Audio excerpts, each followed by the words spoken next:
မင်္ဂလာပါရှင်ဒီတစ်ခေါက်မှာတော့အလွယ်ဆုံးရာဇမတ်ကွက်ထိုးနည်းလေးကိုမျှဝေပေးသွားမှာဖြစ်ပါတယ်လိုအပ်တဲ့ပစ္စည်းလေးတွေကတော့တရားစေးနဲ့ရွှေရောင်ဘော်အလုံးလေးတွေလိုအပ်ပါရှင်ရွှေရောင်အလုံးလေးတွေရှားရတာမလွယ်တဲ့သူတွေအတွက်ကတော့ခရစ်စတယ်စေးနဲ့ပလဲလုံးလေးတွေကိုအစားထိုးအသုံးပြုလို့ရပါတယ်ပထမအဦးဆုံးအနေနဲ့မြင်းတစ်ချောင်းကိုအရင်ဆွဲလိုက်ပြီးတော့အဲ့ဒီမြင်းကနေတလက်မအကွာမှာမြင်းပြိုင်လေးတွေလိုက်ပြီးတော့ဆွဲလိုက်ပါရှင်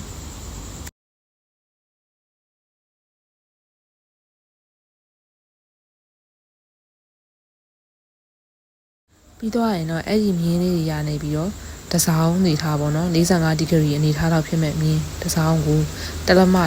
နဲ့ဆက်ပြီးတော့ဆွဲပြီးသွားပါနော်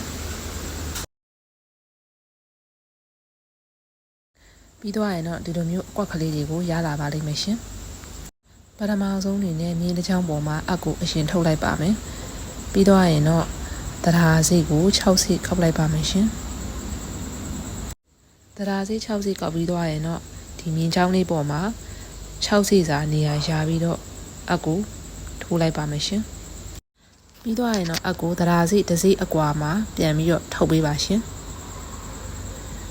ဒီတစ်ခေါက်မှာလည်းတရားစိတ်6စိတ်ကိုကောက်ပြီးတော့ရှေ့ရအတိုင်းပဲ6စိတ်စာနေရာရှာပြီးတော့ထိုးပေးသွားပါမယ်ရှင်နောက်တစ်ဆက်မှာလည်းတရားစိတ်တစ်စိတ်စာအကွာကနေအကိုပြန်ထုတ်ပြီးတော့နောက်ထပ်တရားစိတ်6စိတ်ကောက်မယ်ပြန်ထိုးမယ်အဲ့လိုမျိုးပဲဒီကဆွဲထားတဲ့မြင်းတွေအကုန်လုံးကိုတရားစိတ်6စိတ်နဲ့စက်တိုက်ထိုးပြီးသွားပါနော်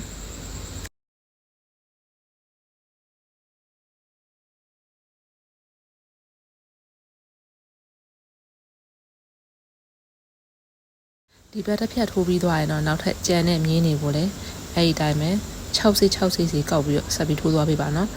ဒါပေမဲ့ရှေ့ရထိုးထားတဲ့တရားစိတ်အကြောင်းလေးတွေနဲ့တိုက်နေပြီဆိုလို့ရှိရင်တော့6စိတ်ထိုးမှနေရာမှာ2စိတ်ဆိုလဲ2စိတ်3စိတ်ဆိုလဲ3စိတ်ပေါ့နော်ကိုကြည့်လို့လှအောင်လို့ဆက်ပြီးထိုးပေးသွားနော်ပြီးသွားရင်တော့ဒီလိုပုံစံအကွက်လေးတွေကိုရရှိမှာဖြစ်ပါတယ်ပြီးရင်တော့ဒီမြင်းနှချောင်းစုံနဲ့ထောင်လေးတွေတိုင်းမှာလိုက်ပြီးတော့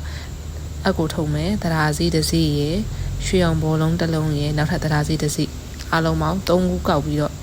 ထောင်တိုင်းမှာလိုက်ပြီးတော့ထိုးပေးသွားပါမယ်နော်